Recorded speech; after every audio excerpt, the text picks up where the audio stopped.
अस्सलाम वालेकुम and welcome to अलीज़ी vlogs. बहुत अहम अपडेट्स हैं। आज और कल का दिन पाकिस्तान के लिए इंतहाई अहम है। आईनी तरमीम कितनी फंसी रह गई है और कितनी निकल चुकी है, क्या आ सकती है या नहीं, बिलावल की फुर्तियाँ रंग लाएंगी या नहीं। इमरान खान साहब से मुलाकात की इजाज़त मिल गई। इस तमाम सिचुएशन के ऊपर बात करेंगे, लेकिन पहले आपको पंजाब की वजारत इत्तलाआत का असली चेहरा दिखाते हैं। यह हुकूमत की तरफ से जो झूठ इस वक्त बेचा जा रहा है सरेआम, इसके ऊपर बात करेंगे।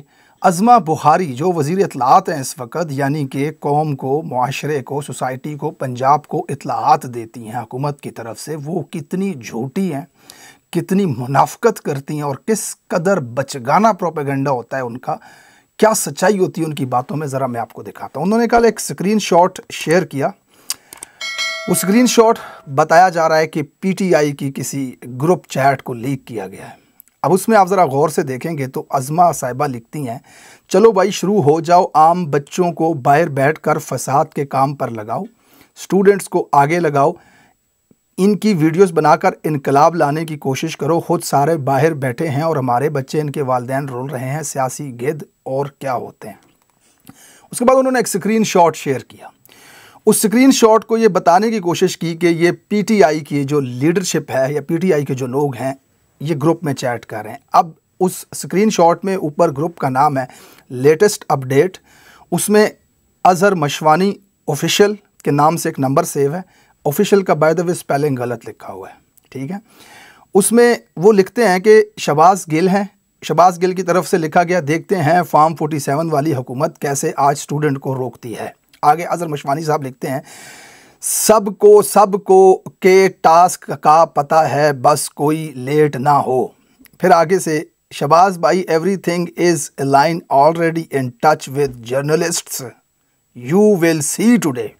ये कोई पीटीआई का जवाब देता है। आगे आलिया हमजा लिखती हैं, खुद आगे नहीं होना, स्टूडेंट्स को आगे करना है। आगे अज़हर मशवानी लिखता है, लड़ाई की वीडियोस लाजमी बनानी है। आगे जवाब देने वाला लिखता है, बिल्कुल सबसे पहले कोर में आनी चाहिए वाई वीडियोस। ये स्क्रीनशॉट है जिसको शेयर करके बताया जा रहा है कि ये पीटीआई के ग्रुप की चैट लीक हो गई। आपको पता है इसकी हकीकत क्या है, इसकी असलियत क्या है? ये मेरे पास दो फ़ोन हैं इस वक्त, दो मोबाइल फ़ोन है।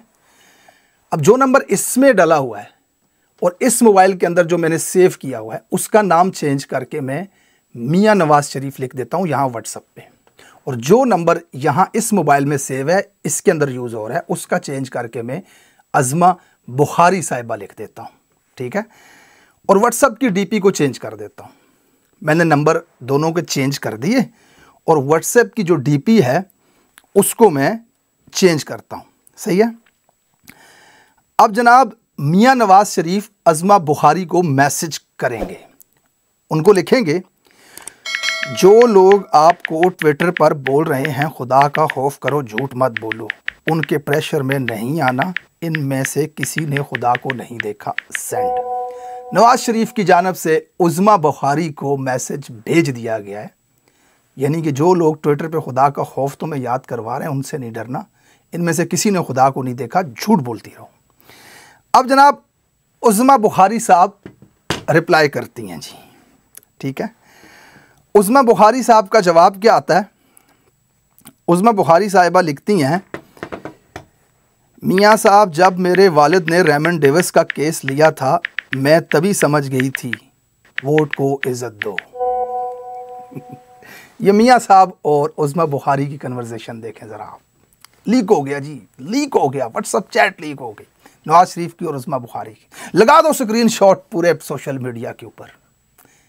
जितनी सच्चाई इस कहानी में थी ना जो मैंने आपको बताई है, इतनी ही सच्चाई वजारत इत्तलाआत की तरफ से दी गई खबरों में होती है।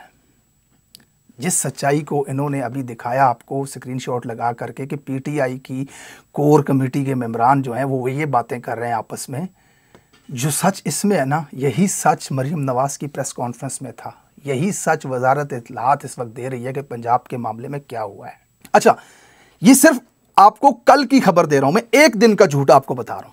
अगर मैं इनकी रोजाना के झूठ बताऊंगा ना तो वीडियो 9 घंटे की हो जाएगी, इनके झूठ नहीं खत्म होंगे। आपको कल का एक और झूठ बता देता हूं। पीएमएलएन का ऑफिशियल ट्विटर हैंडल कैसे झूठ बोल रहा है। इन्होंने एक पोस्ट लगाई जिसमें ऊपर लिखा फितने के पैरोकार कौम के बच्चों को वरगलाने को तैयार, और नीचे शहबाज गिल, मोहित पिरजादा साहब, आदिल राजा और इमरान रियाज का इन्होंने लगा दिया ट्वीट। अब जो इमरान रियाज का ट्वीट है उसको इन्होंने लिखा है, यानी कि इमरान रियाज कह रहा है, पाकिस्तानियों में पूरे यकीन से कह रहा हूं, पाकिस्तान में अगले 72 घंटे में तलबा जो कुछ करेंगे वो हम सब के और खुसूसन इमरान खान के मुस्तकबिल का तयन करेगा।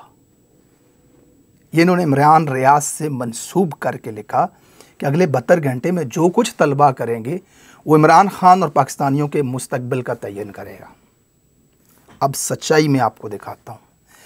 अब सच्चाई ये है कि इमरान रियाज का ट्वीट था, पाकिस्तानियों में पूरे यकीन से कह रहा हूँ अगले 72 घंटों में जो भी होगा वो हम सब के और खुसूसन इमरान खान के मुस्तकबिल का तयन करेगा। लफ्ज़ तलबा इन्होंने अपने आप से डाल के पूरी बात घुमा दी। इमरान रियाज का इस ट्वीट का मकसद था कि जो इस वक्त आइनी तरमीम के हवाले से अपडेट हो रही हैं उसमें जो कुछ भी होगा वो पाकिस्तान और इमरान खान के मुस्तकबिल का तयन करेगा। यानी कि अगर वो आइनी तरमीम हो गई तो पाकिस्तान के ऊपर माफिया का कब्ज़ा हो जाएगा। जिस तरह ये लोगों की बहनों माओं को उठा करके ज़बरदस्ती तरमीम कर रहे हैं, ये पाकिस्तान के साथ ज़्यादती है, और अगर इसको रोक लिया गया तो फिर पाकिस्तान और इमरान खान के लिए बेहतरी के चांसेस हैं। इन्होंने बीच लफ्ज़ तलबा झूठ अपनी तरफ से डाल करके क्या बयानियाँ बनाने की, ये है इनकी असलियत, ये है इनकी औकात, ये है इनकी हकीकत। एक और वीडियो इन्होंने शेयर की, अज़मा बुखारी ने, ख्वाजा आसिफ ने, तमाम जितने भी हुकूमती मशीनरी के इस वक्त हारे हुए फार्म 47 वाले बैठे हुए, उन्होंने एक औरत की वीडियो शेयर की जिस वीडियो में वो औरत क्लेम कर रही है कि जिस लड़की के साथ पंजाब कॉलेज के ये इंसिडेंट हुआ है वो मेरी बेटी है।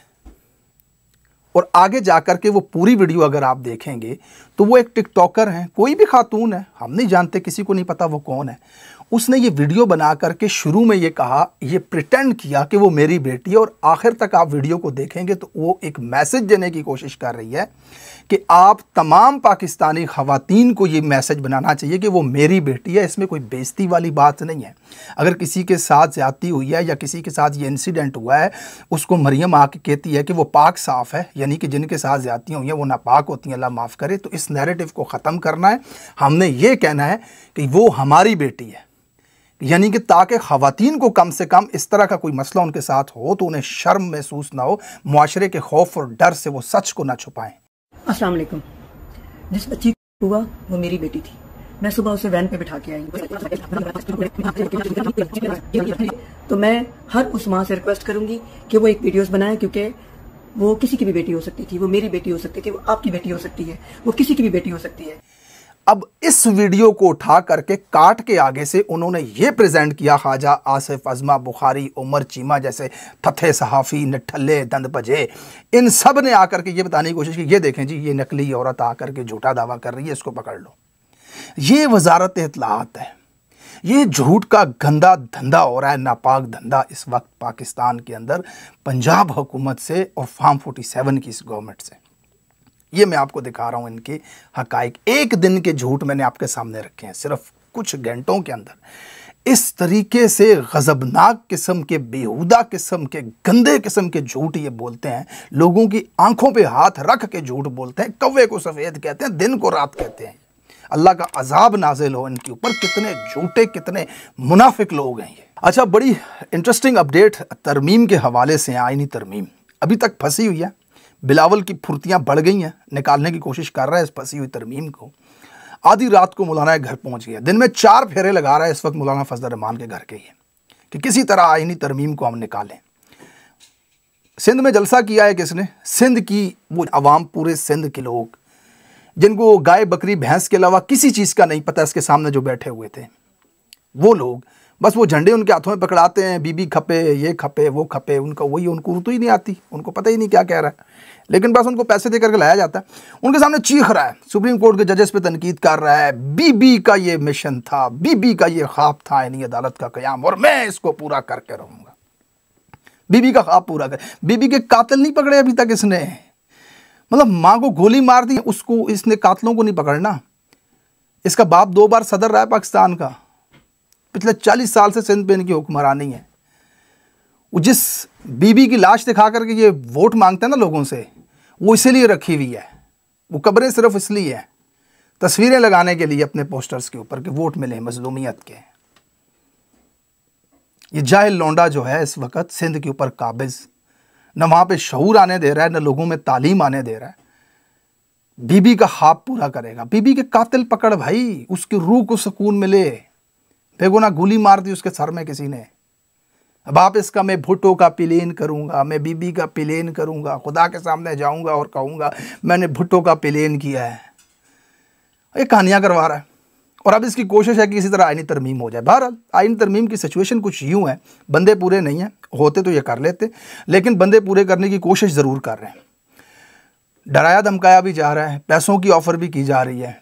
अगर कल और परसों का बहुत ही इम्पॉर्टेंट दिन, यानी आज का और कल का बड़ा अहम दिन है। एक तरफ सुप्रीम कोर्ट ने यह वाज़ेह फैसला दे दिया है कि सीटें तहरीक इंसाफ को ही देनी है, जो वजाहत मांगी थी इलेक्शन कमीशन ने। अगर इस दौरान वो ये मखसूस नशिस्तें गवर्नमेंट को दे देते तो फिर तो ये तरमीम हो जाती, लेकिन सुप्रीम कोर्ट के जजेस ने उसका भी रास्ता बंद कर दिया है, वो वजाहत दे करके कि भाई नहीं, वो जो मखसूस नशिस्तें हैं वो तहरीक इंसाफ को ही जाएंगी। अब उनके बगैर नंबर पूरे करने हैं। आप अपडेट देख रहे हैं, कभी किसी की माँ बहन उठाई जाती है, कभी किसी का शोहर उठाया जाता है, कभी किसी को डराया जाता है। सेनेटर सेनेट के अंदर रो रहे हैं आकर के कि ये क्या हो रहा है पाकिस्तान के अंदर, ये किस तरह की फस्तायत इस वक्त मुल्क के अंदर जारी है। लेकिन अब तक मौलाना को मनाने में हुकूमत कामयाब नहीं हुई। दूसरी तरफ PTI का ये मौक़िफ़ है कि हमारा और मौलाना साहब का मुसव्वदे के ऊपर इत्तेफाक राय बहुत हद तक करीब हो चुका है, लिहाजा हम मुशावरत के लिए खान साहब के पास जाएंगे और उनको इजाज़त मिल गई है। आज के दिन इमरान खान साहब के साथ मुलाकात होगी पाकिस्तान तहरीक इंसाफ के रहनुमाओं की, बाहर मौजूद क़यादत की, और खान साहब इसके हवाले से क्या कहते हैं, ये बहुत ही इम्पोर्टेंट टर्निंग पॉइंट होगा। अब हमें इस बात का भी यकीन होना चाहिए कि जो बात खान साहब ने कही वही बात मनोहान बाहर आ करके हमें बताई जा रही है। उसके लिए ज़रूरी है कि इमरान खान के बहुत ही बाएतमाद लोग इसके अंदर शामिल हों। इस वक्त की सिचुएशन के मुताबिक मैं आपको बताऊं, तहरीक इंसाफ के कारकुनान और आम पाकिस्तानी इमरान खान की बहन के ऊपर बिलीव करता है, उसके ऊपर यकीन करते हैं। अगर क़यादत के अंदर कुछ बेहतर नाम हैं जिनके ऊपर भरोसा किया जा सकता है, तो उनमें सलमान अकरम राजा एक ऐसा आदमी है जिसके ऊपर लोगों का भरोसा है, जिसके ऊपर तनकीद सोशल मीडिया पे मैंने नहीं देखी कहीं भी होते हुए। और उसका जो किरदार रहा है या उसकी जो हम बयानात सुनते हैं टेलीविज़न के ऊपर या प्रेस कॉन्फ्रेंसेस के ज़रिए, उनमें भी एक दो टोक मौक़िफ़ होता है, और वही मौक़िफ़ होता है जो इमरान खान का या तहरीक इंसाफ के कारकुनान का है।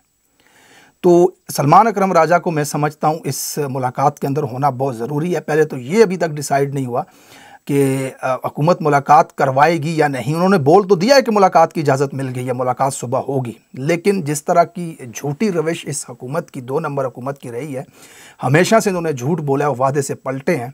तो देखते हैं कि आज मुलाकात होती है या नहीं। इसके भी चांसेस मैं आपको बताऊं 50% है, हो भी सकती और नहीं भी हो सकती। लेकिन अगर खान साहब से मुलाकात होती है और फिर वो किसी आइनी मुसव्वदे के ऊपर राज़ी होते हैं वोट देने के लिए, तो वो आइनी मुसव्वदा क्या होगा, ये बड़ी इंपॉर्टेंट चीज़ होगी।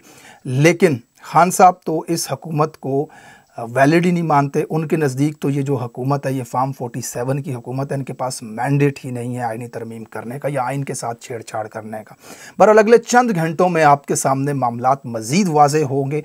ऐन मुमकिन है कि आज ही आइनी तरमीम पेश कर दी जाए, उसके ऊपर वोटिंग हो जाए, या फिर कल आइनी तरमीम पेश कर दी जाए।